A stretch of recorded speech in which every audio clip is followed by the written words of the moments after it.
Good morning. Morning. So, 3 weeks ago, exactly to the day and almost to the hour, I was in the SBS. I was asked to go into SBS and teach them the book of Ruth. So I did that. It was an amazing experience. I really enjoyed it. When talking about this particular class, this week of classes, Anna, with this so fresh in my mind, suggested, hey, why don't you come in and give a little bit of that teaching to people and kind of show them how you structured a lecture, what you did with it. So that's what we're going to do this morning. Good idea. Yay! Well, I'm here for you. Yay! Thank you, Anna. So how this is going to look is a little bit interesting. I'm going to walk you guys through my first hour together. I'm just going to show you the outline of it because my first hour is a lot of background, it's a lot of introductions and stuff we don't need to go over, and I wouldn't do it for the assignment. I'm going to teach you guys the beginning of my second hour, and then I'm going to wrap up the teaching and show you kind of how I tied all of those pieces that I started to bring in towards the end. So you'll kind of get a big overview picture of the entire lecture this morning to help you guys out. So, opening of the lecture. The first thing I always have in my lecture notes is the hourly breakout. I want to know where I'm going to go and how I'm going to get there. So I always write it up. This particular school is very picky about that. If you get into the staff SBS or have any interactions with them, the students like it because they're used to it. So if you want to throw them up and not have hourly breakout on the board written, that's fine, but they're gonna be wondering a little bit about it because they're very programmed for it. So my first hour is background. That's background of me, background of the class, because I ask them questions, background of the book. The predicament that Ruth and Naomi find themselves in, and then the provision that's going to happen. Okay, introduction. So this is an introduction to me and to the class.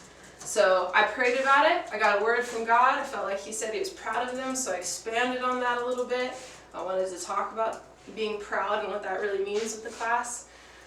I also told them, which is not written here, but I told them about my experience and how it was bittersweet to be there. It was a little bitter because this is the first school in 3 years I haven't been a part of that they're running, but it's also sweet because I get to be a part of something else and kind of watch them in the process of what they're doing. So that was a good intro, but then I kind of opened it up and I was like, so because I haven't been a part of this school, tell me what you're learning.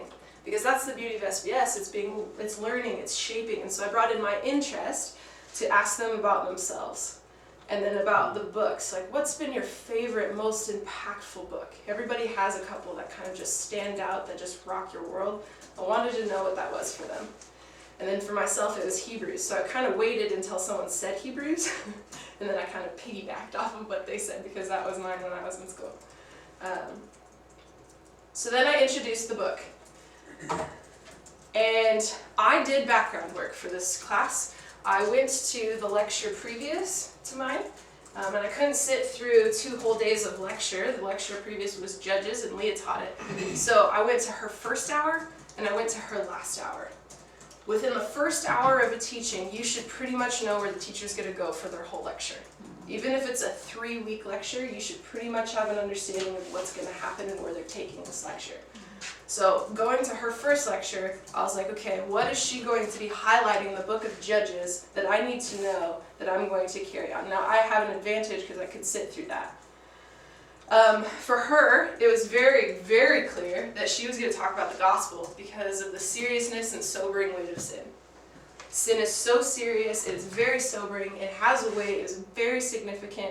So she really pounded that home. I mean, really pounded that home, both in the first and the last hour. So I did this when I talked to them. For my slideshow, I opened with this picture. I wanted them to have context. I love continuity. So I said, this is where you've been. This is Judges. This is dark. It's a desert. It's desolate. There's not a lot of hope. People aren't doing the right thing. There's constantly this cycle of sin. I talked about the cycle of sin she was talking about. And I was like, this is where you've been. And this is the book of Ruth. This is a shining story in the midst of the book of Judges. It's same time frame. So I highlighted the first verse in the book of Ruth. that it's taking place in the time of the Judges because I think it's one of the most significant verses to understanding the interpretation of the book of Ruth as a whole.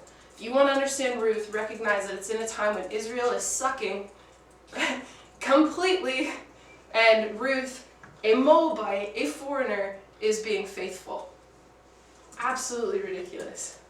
So I highlighted that for him. And kind of talked about the contrasts in the book. So you've been in a time of disobedience, here's your story of obedience. You've been in a time of rampant idolatry, here's a story of radical faith. You've been in a time of covenantal curses, look at a time of covenantal blessings.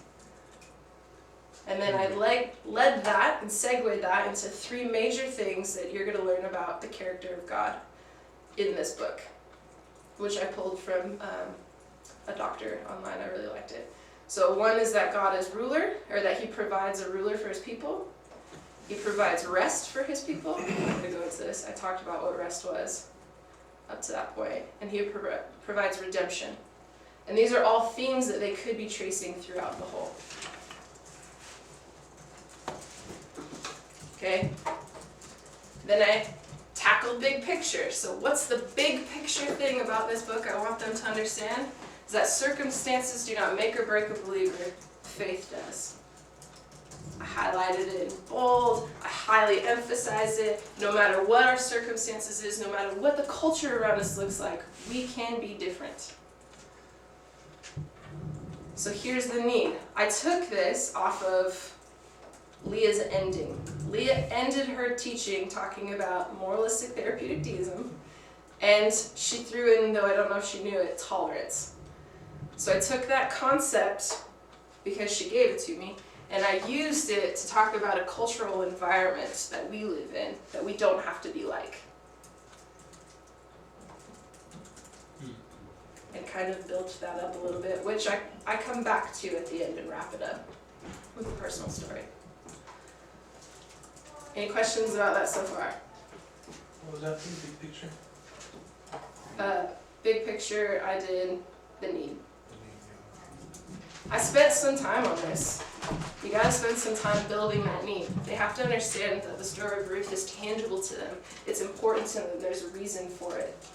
That they can apply it in their own life. Now, so all of these things that I told you, those are all things I felt were important for Ruth. And I'm a big person on building. A lot of the things I say, I'm going to build on throughout my lecture.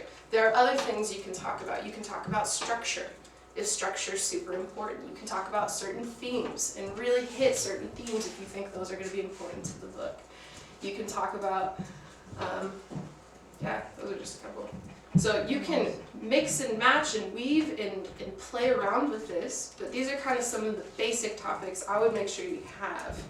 You want to make sure you have big picture and the need and kind of where you're going. And take time with it. Because like I said, within your first hour, they need to know where you're going with your lecture.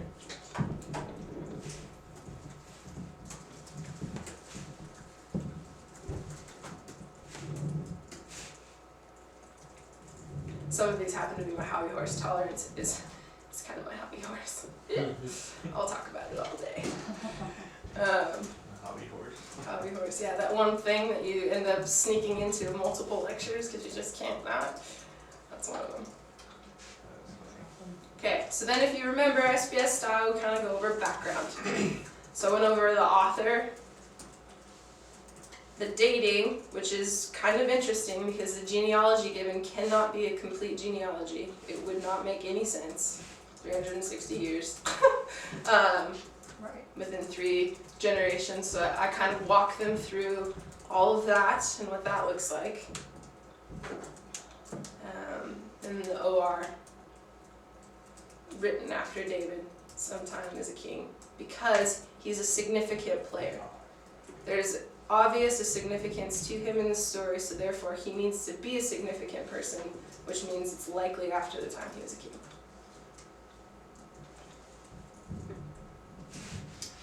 Okay, so recipients. Why do they need this story? I threw it out there. Some people think this is a dynastic defense. AKA this is defending the kingship of David and kind of where he came from and his roots. The type of king that David's going to be. Some people think this is just talking about his faithfulness, this covenantal faithfulness of a king. And if these are the type of people he came from, this is the type of person he's going to be. Don't worry, he's not going to be like Saul. Example of a covenantal faithfulness, or this is kind of where I landed. It's an example of covenantal faithfulness, what it looks like in someone's daily life.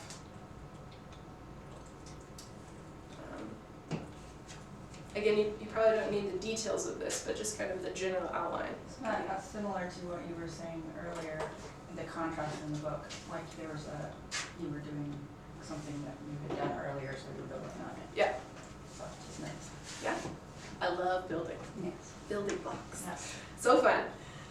Okay, then I talk about my handouts. A lot of SBS teachers, they give you handouts, they don't refer to them, they don't look at them. Yeah, they just don't use them. I kind of hate that. I mean, sometimes it's nice if it's a subject you don't have time to go into, but other times I think that you need to kind of at least address the handouts that you've given to them and why. So I tend to take the time and set aside a little bit for handouts. So there is one handout you didn't get, which you don't need for the part of the lecture I'm teaching, which is why I didn't give it to you, but it's on Moab. Okay. So another one Ryan created. You have nice color. I know. Really. Yeah, they're pretty sweet. He did great. I actually pointed out to the class I was teaching, I was like, okay, so he got this from a picture. There is a grammatical error. There should be a comma after the father because it reads really funny if you don't have one. Religion that is pure and undefiled before God. The father is this, to visit orphans and widows, and there needs to be a comma there. The father is. The father is this.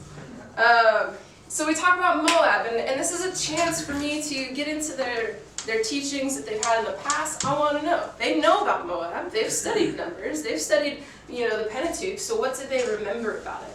So I ask questions. I pull it out of them. What do you remember where you're going? I always have the answers in short form with me, just in case they don't supply it. But you will be surprised in an SBS setting how much they can supply. If you're here, never underestimate your students. They will teach you when you're in front of them. If you're over somewhere else, it might not be the same, but yeah. Always have the answers, but you don't necessarily have to give it to them. They gave me all of these. So I gave them verse references. They would tell me where. Yeah. Then I talked about the law, okay, because here's a hard thing to deal with, okay. If no Ammonite or Moabite may enter the assembly of the Lord, what about Ruth? What about her story? How is it possible for her to do this? We spent some time on this. I asked them, I gave them time to talk about it with the people sitting next to them. And then I worked it. I love what Mark said here when I was meeting with him. So faith trumps the law every time. It's by faith. She became the perfect proselyte. Clean break from her past. That's in short the answer, in essence. Widows, I told them that there was a handout on widows, but we would get to it in the second hour, which is the part I'm going to be teaching you guys, so we'll look at that in a bit. And then a basic information kind of background sheet. This thing I got from Carrie Neve via Anna. Thank you, Anna. You're welcome. I retyped it, reformatted it, but so extremely helpful. I don't know if I would teach without it ever again. And that's just simply definitions being on a sheet of paper that they can see. Because I referenced this sheet probably 15 times in my teaching because it was right there, or the students referenced it because I'd ask them a question, they'd look on the sheet and they'd be like, oh, well gleaning is this, and they would give me a definition of it, and I was like, yes, great, I'm so glad you read. That's awesome. So I really like having something tangible for them to have their hands on that can help them. Okay, and so there wasn't any elephants in the room, I explained what was going on with the board. I had a picture of Ruth, I had a picture of Boaz, which we don't need for today, and I had a picture of Naomi. And I said, this is what's going to happen. I have each of these characters on the board. We're going to follow their story. When we learn stuff about them, about their character, we're going to write it down at the end of the chapter. here's an interesting thing about it. This particular class had a student teaching on Friday. I taught on Wednesday. So their student teaching was on a character study. And when I was in the class, when I was observing, they were like, how many people are excited about their teaching? And a bunch of people were excited, but a bunch of people were confused. They're like, how do I do a character study? They didn't know. And so I'm sitting there like, perfect. I'm going to meet a tangible need that they have right now, right here, and I'm going to do it 2 days before their teaching. When I have a chance, yeah. So not only is this going to tie into what I'm going to do later, which I'll show you how that happens at the end, but I got to walk them through building a character study, looking fully at someone. And this was a time for me to plug in the importance of teaching. I said this to you guys before, but there's no time when you get up in front of people to teach them the Bible that you cannot change, like you can change a life. Take it seriously. Love it, recognize you're speaking the word to people, and you never know what you're going to do with it. I used some of my student teachings in my real SBS teachings when I was teaching those books. So actually I had a student come to me afterwards and I was like, thank you. I don't know why I didn't think of that, but this is the word. And she was so excited and she was so animated, and I was like, yeah, you get pumped. It was just something I threw out there, but she got really excited because she recognized that on Friday when she got up in front of people to share, she was sharing the word. You know, so you got to encourage in that moment and also tell them that if they bomb, that's fine, I did too. Yeah. And then I ended my first hour with a final word. I played that, I don't know, how many of you guys have seen that ridiculous YouTube video, the stuff that Christian girls say? Have you seen it? Oh. Where it's like, I'm just waiting for my Boaz, Oh, and that thing. Like, it's just the most ridiculous thing. So I kind of led into it of like, all right, now, one final word, let's talk about this, because this is truly the rags to riches story. You know, it's really the Cinderella story. And I don't want you to miss this opportunity to recognize that this is a happily ever after moment. I played the video, and then I just hammered for a second that this is not a love story. I don't care what people say, I don't care what you've been taught, the significance of the story is not a love story. And unless you, Awesome. I did say, you know, unless you look at it like God loving his people or being faithful, yeah, sure. And there is love elements to it, but that's, to limit the story to just that is a crime. It just is. There's no other way around it. So it was something funny that I could bring at the end, but it was also something important and significant I wanted them to walk away with. If they walked away from my lecture thinking this is not a love story, I was going to be happy with that, because people are taught that it is. I was taught that it is. And in the midst of here somewhere, I gave my own history with this book. Any questions about the first hour? It is a lot to cram into an hour because I gave them time in the beginning to share with me. And I shared with them. And I didn't rush through these things. You have to sit in some of them. And building that relationship and that rapport with them is very important. One of the best compliments I've ever been given was after it was over. Someone came up to me and was like, I felt like I was just talking to a friend over a cup of coffee. That's how I felt in your class. And I was like, Wow. that's awesome. I've never been told that before. But that was what taking that time with people will do. It's just because I love the word and I love people, and if you take the time for both of those things, you're going to kill your teachings in a good way. One thing too, this is totally, like, notice how her notes are, there's just small bits, not like big chunks of notes, because then she's not getting lost in them. Definitely. Definitely. I usually will write out a sentence or two where my transitions are. A sentence or two. Flow is so important to me. I want to know how I'm going to flow from one thought to the next thought to the next thought, because again, I like to build. So if I'm building, I want to know how that goes. So I will throw in a sentence or two to remind myself. Hopefully before the lecture starts, I've gone over those so that I don't have to look at my notes. I rarely look at my notes during lecture, because I know it by then. And I almost don't need them because I can go through the text and remember my notes on like what I'm going to say and where.